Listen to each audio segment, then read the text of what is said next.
तो क्या ये मान के चले, अगर 2013 का घटना अगर नहीं हुआ रहता 25 मई का, तो आप राजनीति में नहीं आ रहे? बिल्कुल नहीं आती, मेरे को राजनीति बिल्कुल भी नहीं पसंद था। तो एक संयोग बना है, क्योंकि आपके पास वो मोमेंटम था, जो विकास यहाँ की जनता चाहती थी उसको आप पूरा कर सकते थे। साथ ही साथ प्रदेश में भी कांग्रेस की सरकार थी, तो उस समय जब विधायक आप जब चुन कर आए, तो आपके सामने सबसे पहले समस्या क्या थी और जिसे आप निपटना चाहते थे? मेन समस्या शिक्षा स्वास्थ्य का होता है, जनपद में होता है कि आज आदमी छोटे छोटे काम के लिए, एक राशन कार्ड के लिए भी परेशान होते थे कि जो निर्दोष आदिवासी उनको शिकार बनाया जा रहा है। और इसी कार्यक्रम में हमारे साथ विजय शर्मा, जो अभी वर्तमान में उप मुख्यमंत्री हैं, उनका कहना है कि हम दोनों तरीके से बात करने के लिए तैयार है, गोली से भी और बोली से भी।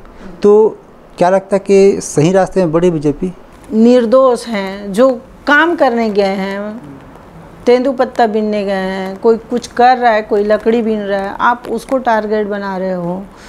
अगर मैं आपसे ये पूछूं मैडम कि ऐसा कौन सा काम है जिनको आप करना चाहते थे लेकिन आप वो नहीं कर पाए, चाहे संसाधन की कमी से वजह से हो या फिर 5 साल पूरा हो जाने के बाद, ऐसा कौन सा काम जिसको आप करना चाहते थे? वहाँ मैं महाविद्यालय का एक सोच के रखी थी कि वहाँ इंग्लिश मीडियम स्कूल हो जाए उस बेल्ट में, और शासकीय कॉलेज की व्यवस्था हो जाए, ITI का हो जाए, ताकि उधर के बच्चे जिनको रायपुर जाना पड़ता है या तो धरसींवा आना पड़ता है। अनीता योगेंद्र शर्मा जी अपना राजनीतिक भविष्य कहाँ तक देखते हैं? लेकिन मैं राजनीति में जब आ चुकी हूँ तो मैं जनता के बीच में एक सेवक के भांति हमेशा रहूँगी।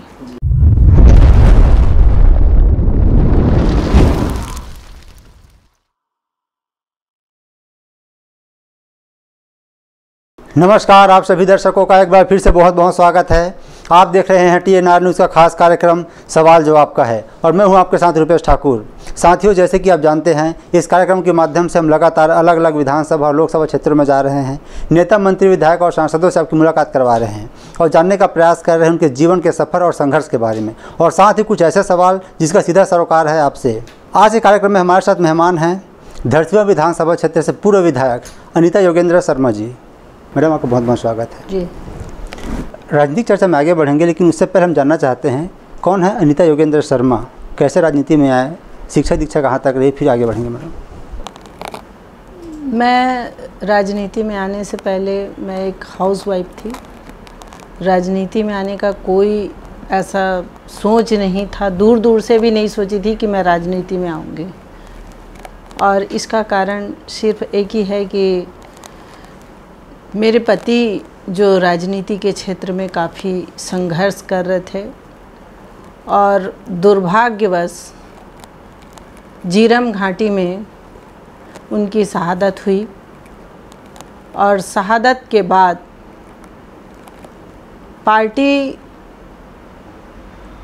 पार्टी ने मुझे मौका दिया कि शर्मा जी का जो सपना है उसे आप साकार करो और आप चुनाव लड़ो। ये 2013 की बात थी? 2013 की बात है। और उस दरमियान काफ़ी संघर्ष करी, और 2300 वोट से मैं चुनाव हारी थी। उससे पहले मेरा घर में अपने बच्चों के साथ मेरा दिनचर्या हुआ करता था, और मेरी पढ़ाई बहुत ज़्यादा नहीं, मैं एक किसान परिवार की बेटी थी। मतलब मैं अपने मायके बेमेतरा है मेरा, बेमेतरा के पास एक छोटा सा गांव जिया है, वहाँ मेरी पढ़ाई हुई 8वीं तक। आगे की पढ़ाई हम डोंडी लोहारा से किए, और आगे ज़्यादा हम नहीं पढ़ पाए क्योंकि वहाँ पे भी कॉलेज नहीं था। तो कॉलेज की व्यवस्था ना होने के कारण, गांव में रहने के कारण हमारी पढ़ाई ओल्ड मैट्रिक 11वीं तक ही हुई है। और घर में माँ के जो संस्कार थे, जो शिक्षा थी, सिलाई कढ़ाई, ये सारी चीज़ों में हमें हमारी माँ के द्वारा डिप्लोमा दिलवाया गया, और उसके बाद हमारी शादी हो गई, और मैं टिकारी शर्मा परिवार की सबसे छोटी बहू बन के आई, और मेरा परिवार खुशहाल था। मैं अपने बच्चों के साथ खुश थी।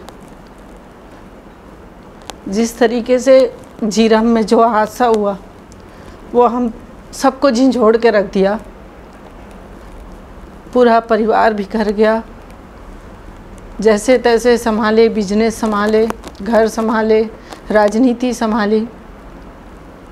उसके बाद धीरे धीरे संघर्ष करते गई। आज मेरी बेटी MBBS हो चुकी है, अभी PG कर रही है, लास्ट ईयर है। बेटा का भी शादी हो गया। तो क्या ये मान के चले, अगर 2013 का घटना अगर नहीं हुआ रहता 25 मई का, तो आप राजनीति में नहीं आ रहे? बिल्कुल नहीं आती। मेरे को राजनीति बिल्कुल भी नहीं पसंद था। मैं राजनीति में आना नहीं चाहती थी, लेकिन बच्चों का जिद था कि पापा का सपना पूरा करना है, और वो सपना पूरा करने के लिए मैं क्षेत्र में एक सेवा का उद्देश्य लेके मैं क्षेत्र में उतरी थी।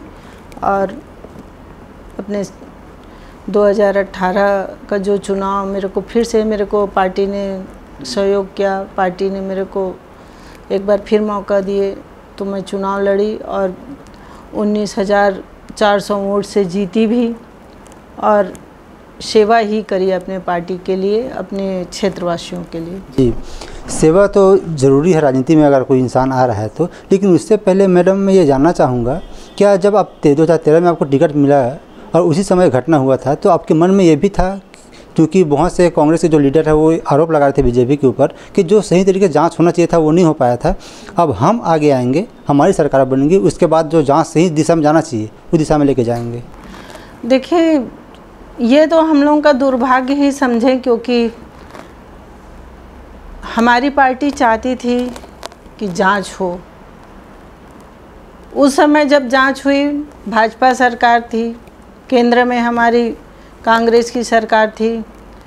हमारी केंद्र की सरकार ने वहाँ से जांच टीम भेजी भी, NIA के लोग जांच किए, लेकिन पता नहीं जांच में भाजपा की सरकार इसमें कोई सहयोग नहीं करी, और जिस तरीके से जांच हुई उस एक संदेह की स्थिति बनती है।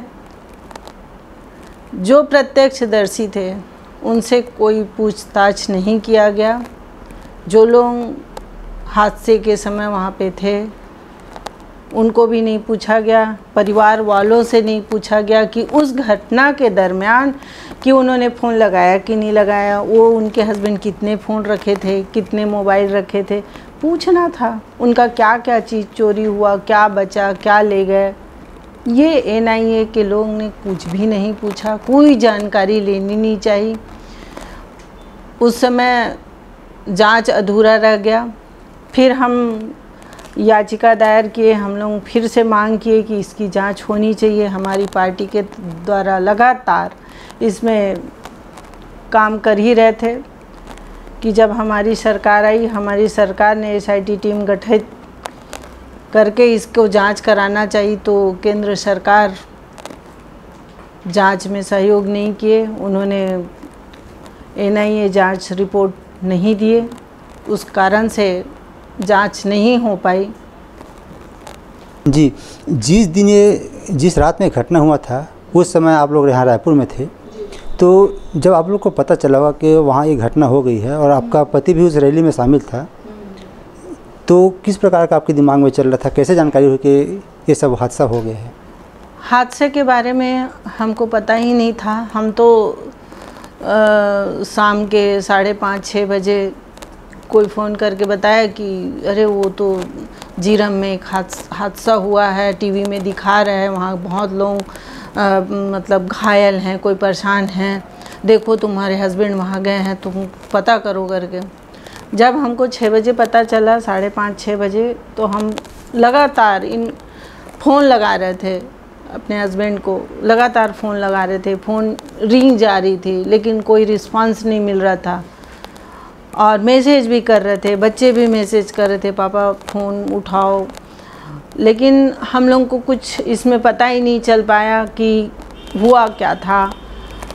तो कुछ लोग बोले कि नहीं कुछ नहीं हुआ, थोड़ा जख्मी हुए हैं इसलिए वो बात नहीं कर पा रहे हैं। उनके साथी जो साथ में गए थे हम लोगों को पता नहीं, बताना नहीं चाह रहे थे, तो ऐसा हमको गुमराह कर दिए कि नहीं नहीं ऐसा कुछ नहीं हुआ है, उनका सीरियस कंडीशन है, हेलीकॉप्टर से उसको लेके आएंगे। ये दिमाग में ये चीज़ डाल दिया गया और वही हम सोच रहे थे कि ये घायल हैं करके। रात को करीब मेरे को 2 बजे वहाँ से फ़ोन आया, तो बोले कि ये योगेंद्र शर्मा जी के घर से बोल रहे हैं करके। मैं बोली हाँ बोल रहे हैं, आप उनकी स्थिति बताइए कैसे हैं क्या है। मैडम उनकी तो स्थिति ठीक है, मतलब थोड़ा सीरियस हैं, लेकिन जो ड्राइवर है वो नहीं रहे, ऐसा वहाँ से एक कॉल आया। अब हम यही सोच रहे थे, जब 10 बज गया, बोले राहुल गांधी आने वाले हैं घर पे, हाँ दूसरे दिन, तब थोड़ा सा संदेह हुआ कि हमारे घर इतने लोग आए क्यों हैं, हम तो उनको लेने हॉस्पिटल देखने जा रहे हैं, आप लोग क्यों आए। तब पता चला कि वो नहीं रहे। तो ये इस तरीके से हम लगातार फ़ोन लगाते गए, लेकिन फिर भी विश्वास नहीं हो रहा था कि ये घटना सच है, कहीं न कहीं बच जाएंगे ऐसा उम्मीद रखे थे। लेकिन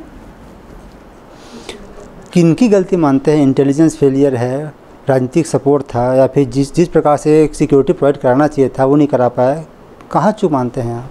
देखिए, इसमें सबसे पहले जो इंटेलिजेंट होते हैं, इतनी बड़ी यात्रा निकली थी, उसमें जिस तरीके से सपोर्ट मिलना था सरकार से, वो सपोर्ट तो था ही नहीं। कुछ पुलिसकर्मी और कुछ सहयोगी साथ थे। इन्होंने जब यात्रा निकाली तो वहाँ 10,000 लोग वहाँ सपोर्ट के लिए चले गए थे, लेकिन इन लोग जब यात्रा निकाले तब इनके यहाँ से सपोर्ट नहीं मिला। सबसे पहले चिंताजनक बात यह है, सरकार को सोचना था उस समय कि हमारे छत्तीसगढ़ में 500 नक्सली अगर वहाँ मूवमेंट कर रहा है, वहाँ पे नक्सली पहुँचे 500 से 700 800 बताने वाले तो हज़ारों का संख्या में थे, नक्सली बोलते हैं। ये वहाँ पे आए तो इनको पता कैसे नहीं चला? ये तो सरकार को पता होना चाहिए कि इतने सारे लोग क्यों आए। इनका खाना पीना राशन कहीं से तो हो रहा होगा, तो कहीं ना कहीं इसमें सरकार संदेह के दायरे में है। जो जांच होनी थी वो जांच नहीं हुई। अगर उस समय 2 दिन के अंदर अगर चाहते तो वो मोबाइल ट्रेस करके पहुंच सकते थे। 2 दिन तक मोबाइल में रिंग जाना एक अपराधी को पकड़ने के लिए बहुत बड़ी क्लू मिल जाती है। वो चाहते तो कर सकते थे, लेकिन उस समय भाजपा की सरकार वो नहीं चाहते थे, इसी वजह से जांच भी नहीं हो पाया।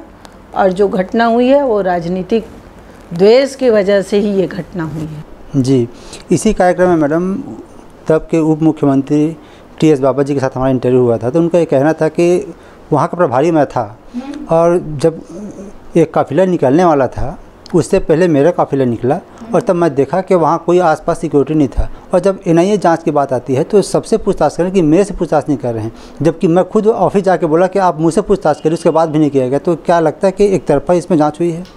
बिल्कुल एक तरफा जाँच हुई है, और जांच में जो बहुत बड़ी बात ये हो जाती है कि दिल्ली की टीम यहाँ आ रही है, लेकिन यहाँ की जो टीम है जब तक सहयोग नहीं करेंगे तब तक जांच नहीं हो सकती। तो ऑफिशियली मतलब एक वो है कि एक औपचारिकता से जो जांच हुई है, और जो जांच का सही खुलासा अभी तक नहीं आया है। अभी तक जो चीज़ सामने आना था वो नहीं आया है।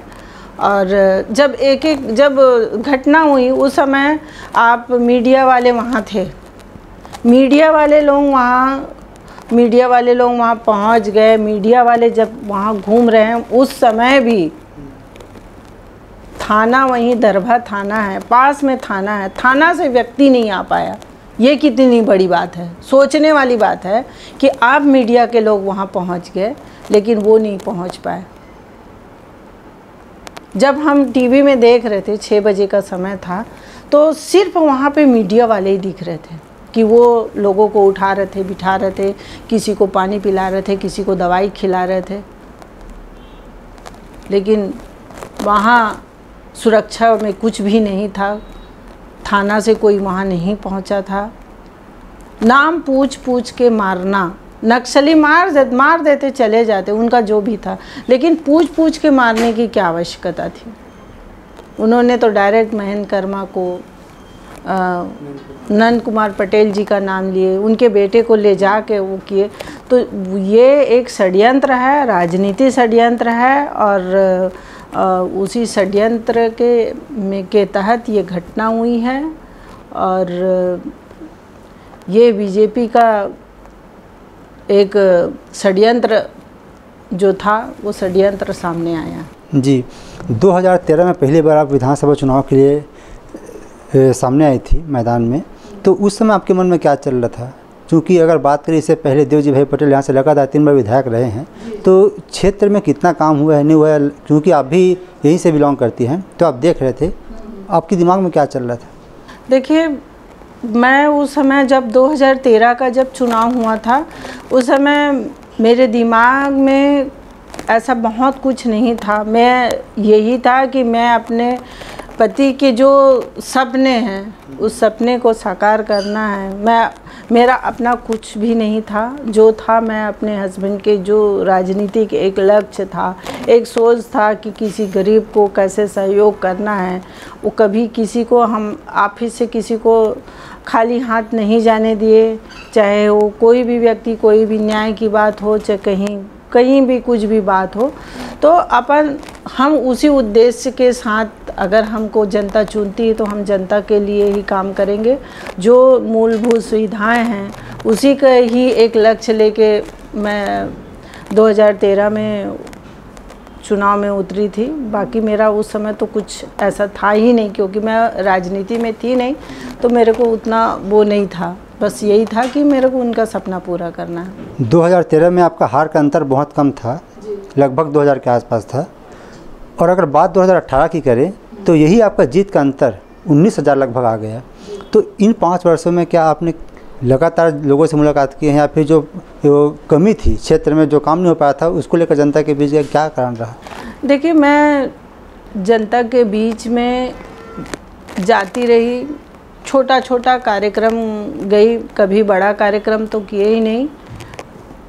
जो मांग थी, जैसे खरोरा में कॉलेज की मांग को लेके काफ़ी एक गंभीर बातें आई, फिर उसके लिए हम लोकल कार्यकर्ताओं को लेके पदयात्रा किए। तो छोटे छोटे ऐसे कामों में, छोटी छोटी चीज़ों के लिए लोगों के साथ खड़े रहे, और उसी के ही एक परिणाम जो आया, जो 2018 में जो जीत जो हासिल किए, तो यही सब छोटा छोटा काम से ही हासिल हुआ है। और कुछ लोगों की समस्याएं रहती थी, कुछ बिजली है, स्वास्थ्य है, ऐसे समस्याएं आते रहती थी, तो छोटा छोटा सहयोग करते रहते थे। 15 साल के बाद कांग्रेस पार्टी की सरकार छत्तीसगढ़ में बनी, उसी समय आप भी यहाँ से विधायक बने, धरसींवा विधानसभा क्षेत्र से। तो एक संयोग बना है, क्योंकि आपके पास वो मोमेंटम था, जो विकास यहाँ की जनता चाहती थी उसको आप पूरा कर सकते थे। साथ ही साथ प्रदेश में भी कांग्रेस की सरकार थी, तो उस समय जब विधायक आप जब चुन कर आए, तो आपके सामने सबसे पहले समस्या क्या थी और जिससे आप निपटना चाहते थे? सबसे पहले समस्या जो थी, मूलभूत जो सुविधाएं हैं, जनपद और जिला, जो जनपद का काम होता था, जो कसावट आनी थी, वो कसावट लाने के लिए हम काम किए कि जहाँ हमारी संस्था है, सरकारी संस्था है, चाहे शिक्षा हो, चाहे स्वास्थ्य हो। मेन समस्या शिक्षा स्वास्थ्य का होता है, जनपद में होता है कि आज आदमी छोटे छोटे काम के लिए, एक राशन कार्ड के लिए भी परेशान होते थे। तो हम ये छोटी छोटी जो समस्या है उसको पहले हम लोग दुरुस्त कराने के लिए काम किए। उसके बाद जैसे ही कोरोना काल आया, 1 साल ये सब करने के बाद कोरोना काल की वजह से हम थोड़ा सा हमारा काम में थोड़ा गति में थोड़ा विराम हुआ। कोरोना काल के दौरान भी हम लोग क्षेत्र में निकले, लगातार काम किए। किसी को राशन दिलाना तो किसी को चप्पल जूता दिला दो, किसी को कपड़ा दिला दो, किसी को सब्जी भाजी दिलवा दो। आपने 10 लाख रुपए की सहयोग राशि रायपुर कलेक्टर को भी दिए थे। हाँ? आपने 10 लाख रुपए की सहायता राशि कोरोना के समय रायपुर कलेक्टर को भी दिए थे। जी, हम सभी विधायक दिए थे, उसमें हम लोगों का भी हुआ था। तो ये एक तरीके से हम लोग कोरोना काल में संघर्ष किए। उसके बाद भी सबसे पहले हमारी व्यवस्था, जैसे हॉस्पिटल की व्यवस्था है, जो व्यवस्था उस समय कुछ भी नहीं था। एक हॉस्पिटल बन गया था 4 स्टाफ के साथ, हॉस्पिटल में कोई व्यवस्था नहीं थी। आज हॉस्पिटल में लैब हो गया, डिजिटल एक्सरे हो गया, वहाँ हर चीज़ की सुविधाएं, एसी लगाए, हम लोग आईसीयू बनाए, अतिरिक्त कक्ष बनाए। तो हॉस्पिटल में मेन समस्या जो थी वो हॉस्पिटल की समस्याओं को ठीक करने का काम किए। हमारे यहाँ धरसीमा स्वास्थ्य केंद्र में आज सीजेरियन ऑपरेशन हो रहा है। आज गांव की महिलाएं, उनको रायपुर जाने की आवश्यकता नहीं है, उनको यहीं इलाज हो जा रहा है। खरोरा में हॉस्पिटल में इलाज हो जा रहा है। जो सुविधाएं हमारी सरकार ने उपलब्ध कराई है, आज हाट बाज़ार क्लिनिक, हमारी सरकार थी तो ये सारी चीज़ों की जो सरकार की योजना थी, उस योजना का फ़ायदा ज़्यादा से ज़्यादा लोगों को मिले, ये हम सब काम करते थे। जैसे हमारे क्षेत्र में स्वामी आत्मानंद स्कूल, 5 स्वामी आत्मानंद स्कूल मेरे क्षेत्र में मिला। आज मेरे क्षेत्र के लोगों के गरीब बच्चों को पढ़ने का अवसर मिला इंग्लिश मीडियम स्कूल में। तो इस तरीके से जो मांग थी, उसी मांग को लेके अब लगातार काम किए। जैसे मेरे क्षेत्र का है विकास कार्य को लेके, जैसे दोंदे पचेड़ा मार्ग, जिसका मांग 10 साल से चल रहा था और उस मार्ग इतना जर्जर था, उस मार्ग को हमारे माननीय मुख्यमंत्री के सहयोग से हमको रोड मिला। जैसे बड़े नाला टेकारी मार्ग है, उस मार्ग को बनाने के लिए सहयोग मिला। तो हमको शासन प्रशासन से, हमारे माननीय मुख्यमंत्री जी से बहुत सहयोग मिला और हम लगातार काम कर रहे थे। अब किस्मत नहीं थी तो दोबारा टिकट नहीं मिला।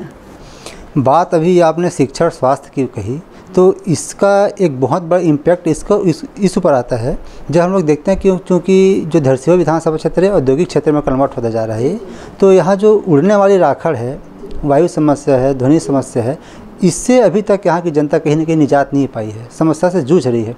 इस पर काम करने की कितना ज़रूरत है, कितना काम हो पाया आपको? देखिए, मैं जब थी तो मैं खुद क्षेत्र में निकलती थी और जिस कंपनी से काला डस्ट उड़ते देखती थी, मैं तुरंत उस कंपनी में जाके उस कंपनी को पोल्यूशन विभाग को देती थी। मैं खुद इंक्वायरी करती थी, जिस जगह में गंदगी होता था उस जगह में तुरंत मैं जाकर ठीक करवाने के लिए लगातार प्रयास करती रही और काफ़ी हद तक सुधार आई थी। देखिए, 15 साल का जो गंदगी है वो 2-4 साल में नहीं सुधर सकता, इसके लिए समय तो लगेगा ही। अपन प्रयास कर रहे थे कि जल्द से जल्द ये व्यवस्था दुरुस्त हो जाए, लेकिन जो बिगड़ा वाला व्यवस्था है उस व्यवस्था को सुधारने के लिए समय लगता है। जी, आप 5 साल काम किए हैं क्षेत्र में रहकर और 15 साल बीजेपी से यहाँ विधायक रहे हैं देवलाल जी। तो जब आपको एक अंतर करते हैं अपने कार्यकाल में और उनके कार्यकाल में, तो कितना काम वास्तविक में होना चाहिए था जो नहीं हो पाया था? समस्याएं आपके सामने क्या क्या बड़ी बड़ी थी जिसको आपको निपटना था? देखिए, समस्याएं गांव में छोटी छोटी समस्याएं होती थी। जैसे कि छोटा सा काम है जो बिजली का काम है, ट्रांसफार्मर लगाना है। किसान को ट्रांसफार्मर चाहिए, किसान को पानी की सिंचाई की व्यवस्था चाहिए। अब ये व्यवस्था को कौन दुरुस्त करेगा? ये छोटी छोटी समस्या, जैसे ये समस्याओं को हम अपने माननीय मुख्यमंत्री जी को हम लोग अवगत कराए तो उन्होंने एक योजना बनाई, नरवा घुरवा गरवा बारी, और एक संदेश निकाला, एला बचाना है संगवारी। तो उस योजना के तहत नरवा का संरक्षण होना, नरवा में पानी भर के रखना और उसमें स्टॉप डैम बनाना, ये काम हुआ हमारी सरकार में। जो स्टॉप डैम बनने से किसानों को पानी की व्यवस्था, लाइट की व्यवस्था, ट्रांसफार्मर की व्यवस्था, बहुत बिजली की इतनी समस्याएं थी, वो समस्या को लगभग समाधान हो चुका था पूर्णतः। हमारी सरकार बिजली बिल हाफ की योजना से भी लोगों को बहुत फ़ायदा मिला है। तो इस तरीके से ये योजना के तहत गौ माता की सेवा और महिलाओं को काम देने का काम हमारी सरकार कर रही थी। 5 साल की सरकार कांग्रेस पार्टी की रही प्रदेश में, तो इन 5 सालों में जो योजनाएं लाई गई थी वो कितना इफेक्टिव रहा, खास तौर पे आपके विधानसभा क्षेत्र में? देखिए, मेरे विधानसभा क्षेत्र में मेरे काफ़ी इफेक्टिव रहा। मेरे यहाँ 2-2, 3-3 रीपा का जो योजना था, उस रीपा का योजना भी चालू हुआ। चरौदा में महिलाएं काम कर रही हैं।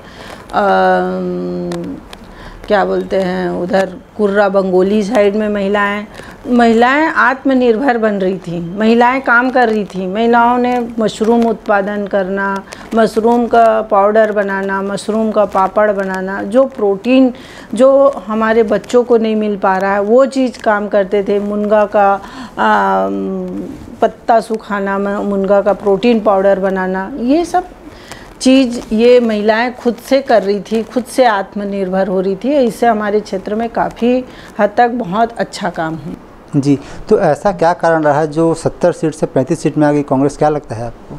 अब देखिए, जिस तरीके से बीजेपी में रहा है, देखिए 5 साल हमारी सरकार थी, 4 साल तक उन लोग चुप रहे, 4 साल तक उन लोगों में कुछ आवाज़ नहीं की, उनके पास कोई मुद्दा नहीं था हमारी सरकार के खिलाफ बोलने के लिए।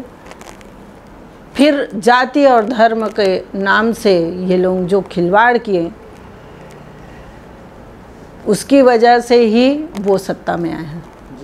क्या इसका कारण एक ये भी रहा जो 22 सीटिंग एमएलए थे उनका टिकट काट देना, जिसमें आपका भी नाम शामिल था, ये भी एक कारण रहा कांग्रेस के हार के पीछे का? क्योंकि जीत का अंतर 35 से 45, सिर्फ 10 ही सीट का अंतर था। अगर 22 में से अगर 10 एमएलए अगर जीत करते तो भी कांग्रेस की सरकार रहती। हाँ, ये तो है। देखिए, क्या होता है कि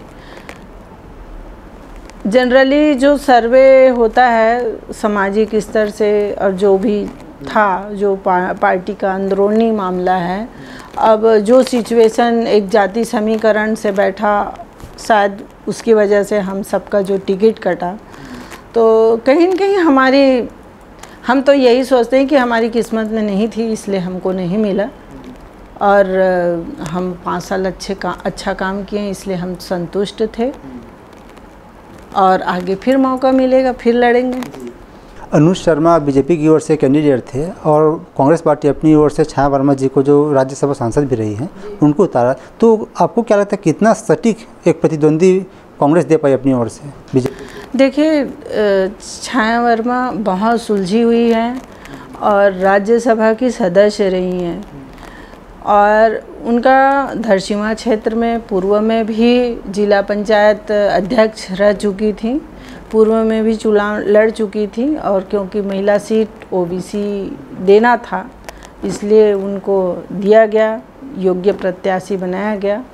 अब हार का कारण अपन नहीं जान सकते, लेकिन पार्टी अपने तरफ से अच्छा ही प्रत्याशी दिए थे। अब ये जो जाति और धर्म की बात करके लोगों को जो एक दूसरे में फूट डालने वाला जो काम जो किए हैं, उसी का ये परिणाम है जो आज जनता भुगत रही है। आज जनता पछता रही है। मतलब आज क्या हो गया, आज 9 महीने की सरकार में क्राइम ही क्राइम हो रहा है, ये देखने के लिए मिल रहा है। आज जनता खुद इस चीज़ के लिए दुखी है। महंगाई कहाँ से कहाँ पहुँच गया। आज 1000 महतारी वंदन का पैसा मिल रहा है। आप बताइए, आप 1000 लेके आप राशन लेने जाओ तो आपका पूरा सामान नहीं आएगा, मतलब 2 दिन का एक राशन नहीं आएगा।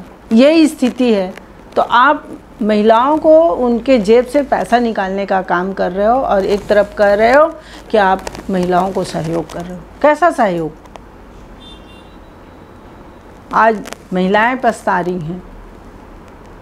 तो ये स्थिति जो भाजपा सरकार निर्मित की है, इसका आने वाला समय इनको अच्छा परिणाम नहीं मिलेगा। बात एक बार फिर नक्सली की करते हैं मैडम। अभी कुछ समय से लगातार नक्सली इनकाउंटर में मारे जा रहे हैं, कुछ आत्मसमर्पण भी कर रहे हैं, लेकिन इसको लेकर कांग्रेस कहीं ना कहीं हमलावर है बीजेपी के ऊपर कि जो निर्दोष आदिवासी उनको शिकार बनाया जा रहा है। और इसी कार्यक्रम में हमारे साथ विजय शर्मा जो अभी वर्तमान में उप मुख्यमंत्री हैं, उनका कहना है कि हम दोनों तरीके से बात करने के लिए तैयार है, गोली से भी और बोली से भी। तो क्या लगता है कि सही रास्ते में बढ़ी बीजेपी? देखिए, सबसे पहले आप नक्सल क्षेत्र में जो घटनाएं हो रही हैं और आप जो निर्दोष हैं, जो काम करने गए हैं, तेंदुपत्ता बीनने गए हैं, कोई कुछ कर रहा है, कोई लकड़ी बीन रहा है, आप उसको टारगेट बना रहे हो और असली जहाँ जिसको पकड़ना है उसको आप पकड़ नहीं रहे हो। आप देख लो ना, आप बता रही हूँ ना, 2013 में नक्सली जो हमला हुआ उसमें क्या हुआ था। मतलब ये लोग निर्दोष लोगों को ज़बरदस्ती टारगेट बनाते हैं और जहाँ पे गलत है उसको पकड़ नहीं पाते हैं। आज उस समय तो न्याय दिलाने का काम तो नहीं कर पाई भाजपा सरकार। आज बताइए, गृह मंत्री के ज़िले में क्या हो रहा है, बड़ी बड़ी घटनाएं हो जाए। 3 लोग साहू परिवार के साथ तो हुआ, जेल के अंदर उसको मार डाला गया, उनका मर्डर हो गया। ये क्या है? ये शासन प्रशासन क्या कर रही है? मेरे को यही समझ में नहीं आ रहा है कि गृह मंत्री कर क्या रहे हैं। बड़ौदा बाजार हिंसा में भी एक बहुत बड़ी बात निकल कर सामने आई थी कि एक वर्ग के लोगों को दबाने के लिए, हाँ, ये जानते हैं कि सतनामी समाज आज कांग्रेस को सपोर्ट करते हैं। सतनामी समाज से एक पार्टी का विशेष नाता है, एक विशेष लगाव है, तो आज उसको टारगेट कर दिए। किसी की आस्था पे चोट लगाना और उसके बाद उसको न्याय ना मिलना, ये बहुत बड़ी बात होती है। सरकार के पास गए, उनसे न्याय मांगे, न्याय तो नहीं मिली। न्याय नहीं मिली तभी ना आंदोलन किए और इनके ही लोगों ने आग लगाई और भुगत रहे हैं गरीब जनता। बेगुनाह लोगों को जेल में भर के रखे हैं। ये इनकी स्थिति है। सच्चाई क्या है, हुआ क्यों, कौन लोग थे, कौन लोग वहाँ जाके आग जली किए, कौन लोगों ने किए, ये चीज़ जानने के बजाय गांव में बैठे लोगों को उठा के ले जा रहे हैं, गांव के गरीब परिवार को परेशान कर रहे हैं इस तरीके से, क्योंकि ये कांग्रेस का आदमी है तो इसको उठा के ले जाओ। ये गलत बात है। इस तरीके से जो कर रहे हैं ये अच्छी बात नहीं है, जनता देख रही है। मुख्यमंत्री विष्णुदेव साय जी का कहना है कि जो अगर बात किया जाए 8 महीने की बीजेपी सरकार की और 5 साल कांग्रेस सरकार की, तो 8 महीना ज़्यादा बेहतर है तुलना में 5 साल कांग्रेस के। देखिए, अपने ही हाथ में अपने पीठ को थपथपाना एक अलग बात हो जाती है। आप भी मीडिया में हैं, आप लोग भी देख रहे हैं किसने क्या किया। आज 10 महीने की सरकार, 9-10 महीने की सरकार है, अभी तक ऐसा कोई ठोस कदम नहीं उठा पाए, ना ही नशा के खिलाफ। नशा से इतना लोग बर्बाद हो रहे हैं, जगह जगह नशे के हालात में मिल रहे हैं, गांव-गांव में नशा का कारोबार चल रहा है और ये नशे की गोलियां जो बिक रही हैं, जिससे बच्चे आज किसी का भी मर्डर कर दे। जैसे आप मरीन ड्राइव को देखिए, रायपुर मरीन ड्राइव, कहाँ मरीन ड्राइव, आप मरीन ड्राइव में 2-3 कत्ल हो जा रहा है, तो क्या कहें इसको। खुद गृह मंत्री के ज़िले में कत्ल हो जा रहा है, एक ही परिवार को टारगेट बना के उसको मार दिया जा रहा है। तो ये कौन सा काम हो रहा है? विकास कार्य, क्या विकास कार्य? अभी तो कुछ तो किए ही नहीं है। जो हमारी शासन ने उस समय जो किए थे वही किए हैं। अभी तो ऐसा कुछ नहीं किया, सिर्फ महतारी वंदन का 1000 रुपये दे रहे हैं। हर चीज़ में तो इनकी कटौतियाँ चल रही हैं। आज क्यों नहीं किए? बिजली बिल हाफ क्यों नहीं किए? कर रहे हैं क्या? नहीं कर रहे हैं। जो लाभ कांग्रेस सरकार में जनता को मिल रही थी वो लाभ क्यों नहीं मिल रहा है? आज उससे क्यों वंचित हो गए? ये सोचने वाली बात है। आज महंगाई कहाँ से कहाँ पहुँच गया। पेट्रोल डीजल, इनकी सरकार, ये लोग कहते थे ना कि हम महंगाई कम करेंगे, कहाँ है? महंगाई का कहाँ स्तर कहाँ पहुँच रहा है?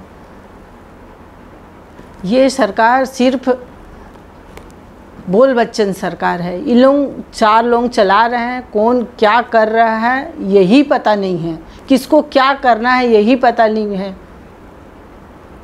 विष्णुदेव साय जी बोलते हैं साय साय सरकार। क्या साय साय सरकार? साय साय हर अपराध, साय साय भ्रष्टाचार। आज पाठ्य पुस्तक निगम का जो 23-24 का जो बुक है वो एक शिलियारी के पेपर मिल में मिल रहा है। बंडल के बंडल पड़ा हुआ है वहाँ, लाखों बुक्स वहाँ 1ली क्लास से 10वीं क्लास तक का बुक है जो बच्चों को पढ़ने के लिए है, वो पेपर मिल में कैसे पहुँच गया? और ये घटना, इसकी शिकायत आपने सोनिया गांधी से की थी? इसकी शिकायत हम लोग हमारी जो हमारी टीम बनी है, हम लोग विकास उपाध्याय जी के साथ में हम लोग इसमें शिकायत किए हैं।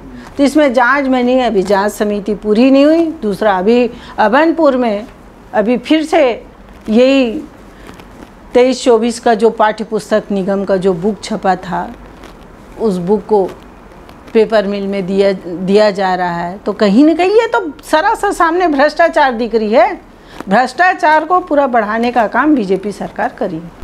जी, अगर 2023 में आपको टिकट दिया रहता पार्टी द्वारा तो क्या लगता है कि जो भी बीजेपी की बना है विधायक, अभी अनिता जी बना रहता? देखिए, अब वो कहना कि मिले रहते तो क्या करते, वो बात अलग थी। अब जो चीज़ है ही नहीं तो उसके बारे में बात करने का कोई मतलब नहीं है। अब ठीक है, अनुज जी बने हैं, वो कर रहे हैं अपने हिसाब से काम में, उसके बारे में ज़्यादा टिक्का टिप्पणी नहीं करती। अब अभी तो नए नए बने हैं, देखते हैं आगे क्या करते हैं नहीं करते हैं, उसके बारे में बाद में बोलेंगे। अगर मैं आपसे ये पूछूं मैडम कि ऐसा कौन सा काम है जिनको आप करना चाहते थे लेकिन आप वो नहीं कर पाए, चाहे संसाधन की कमी से वजह से हो या फिर 5 साल पूरा हो जाने के बाद, ऐसा कौन सा काम जिसको आप करना चाहते थे? मेरे को था दिमाग में कि कुछ काम, जैसे मेरे ये क्षेत्र है, धरसीवां क्षेत्र है, ये तो सबसे बड़ी समस्या यहाँ पोल्यूशन की है। दूसरी समस्या मेरा एक क्षेत्र है बाना गुमा बेंद्री कारा पठारी डी, वहाँ मैं महाविद्यालय का एक सोच के रखी थी कि वहाँ इंग्लिश मीडियम स्कूल हो जाए उस बेल्ट में, और शासकीय कॉलेज की व्यवस्था हो जाए, ITI का हो जाए, ताकि उधर के बच्चे जिनको रायपुर जाना पड़ता है या तो धरसीवां आना पड़ता है, तो वो बीच के लोगों को व्यवस्था नहीं मिल पाई है। वो व्यवस्था हम चाह रहे थे कि उस बीच में वो 15 किलोमीटर का एरिया जो है, उस एरिया में अच्छी स्वास्थ्य केंद्र बन जाए, एक अच्छा हॉस्पिटल बन जाए, ताकि वहाँ के लोगों को व्यवस्था मिल सके। ये आने वाला, जैसे मैं अभी 23 में अगर जीत के आती तो ज़रूर उसके लिए मैं प्रयास करती कि वो हो जाए करके। और ऐसे बहुत से काम थे जिसको करना ही लगता ही है, ऐसा कितना भी करो ऐसा लगता है कि काम तो और करना है और करना है, ऐसा दिमाग में रहता ही है। जी, अनीता योगेंद्र शर्मा जी अपना राजनीतिक भविष्य कहाँ तक देखते हैं? देखिए, राजनीतिक भविष्य के बारे में अब मैं क्या बोलूँ, अभी तो मैं उसके बारे में नहीं, लेकिन मैं राजनीति में जब आ चुकी हूँ तो मैं जनता के बीच में एक सेवक के भांति हमेशा रहूँगी, और अपना जो भी दायित्व है, अपना जो भी समय है, जो समय मेरा बचता है, उस समय से अगर मेरे पास कोई आए और उनको कहीं पे मेरी ज़रूरत है तो मैं बिल्कुल उनके साथ खड़ी रहूँगी। बहुत धन्यवाद, आप हमसे जुड़े, समय निकाले। जाते जाते हमारे माध्यम से कुछ संदेश देना चाहेंगे क्षेत्र की जनता को? देखिए, सबसे पहले मैं आपको बहुत बहुत धन्यवाद कहूँगी कि आपने आपकी टीम TNR जो न्यूज़ आपका टीम है उसको मैं बहुत बहुत धन्यवाद बोलूँगी। आप लोग आए, मुझसे बात किए, मुझे अच्छा लगा और मैं आपके माध्यम से क्षेत्र की जनता को भगवान से प्रार्थना करूँगी। अभी नवरात्रि का समय चल रहा है, माता रानी सबके ऊपर कृपा बरसाए और मैं उनके साथ हमेशा, उनके सुख दुख में हमेशा साथ रहूँगी। तो आप सुन रहे थे धरसीवा विधानसभा क्षेत्र से पूर्व विधायक अनीता योगेंद्र शर्मा जी को। फिलहाल इस कार्यक्रम में इतना ही। अगली बार आपसे फिर होगी मुलाकात एक नए कार्यक्रम में नए मेहमान के साथ। तब तक के लिए अनुमति दीजिए। नमस्कार।